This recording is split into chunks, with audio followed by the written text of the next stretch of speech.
अस्सलामुअलैकुम, आप देख रहे हैं के न्यूज HD में हूं हारिस अली शाह गिलानी। खबर शामिल करते हैं आरिफ वाला से।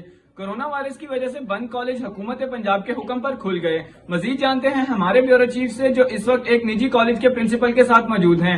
जी शफीक, आगाह कीजिएगा। जी, कोरोना वायरस के बाद आज कॉलेज खुलने का पहला रोज़ है। हुकूमत पंजाब की पॉलिसी के मुताबिक SOPs पर आप कैसे अमल कर रहे हैं?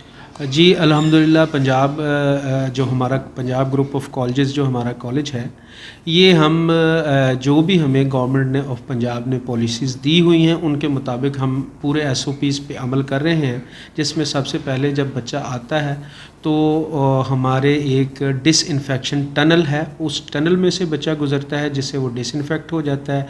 फिर उसके बाद अगला बंदा खड़ा होता है, वो उसके बच्चे के हैंड सैनिटाइज़ करवाता है।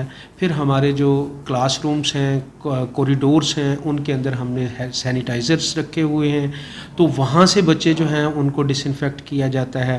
फिर अच्छा, मैं एक सवाल है मेरा कि आज चूँकि फर्स्ट डे है कॉलेज खुलने का, क्या इसकी हाज़िरी से आप मुतमिन हैं? जी अल्हम्दुलिल्लाह, हम तो अब इस हाज़िरी से मुतमिन हैं कि आज 80% अटेंडेंस जो है वो बच्चों ने दी है।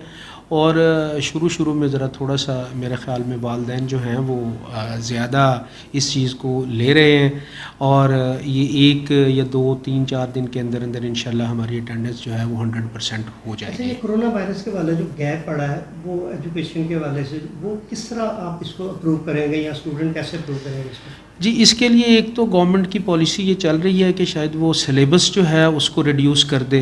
अगर गवर्नमेंट फिर भी सिलेबस रिड्यूस नहीं करते तो हमने इसके लिए प्रॉपर जो है वो वर्किंग पंजाब कॉलेज ने की हुई है, जिसमें एक कोर्स प्लान हमने कोर्स को डिवाइड कर दिया हुआ है नंबर ऑफ़ लेक्चर्स में, ताकि हम इंशाल्लाह जनवरी के फर्स्ट वीक तक बच्चों का सिलेबस जो है वो जल्द अज़ जल्द ख़त्म कर सकें। हमारे पास अल्हम्दुलिल्लाह स्टाफ की कोई कमी नहीं है। टीचर्स जो हैं वो डेडिकेटेड हैं, क्योंकि वो तकरीबन 6 माह से फ़ारिग बैठ के तंग आ चुके हैं और वो पढ़ाना चाहते हैं, और ताकि वो ज़्यादा से ज़्यादा जो है वो बच्चों के एजुकेशनल लॉस को जो है वो कम किया जा सके।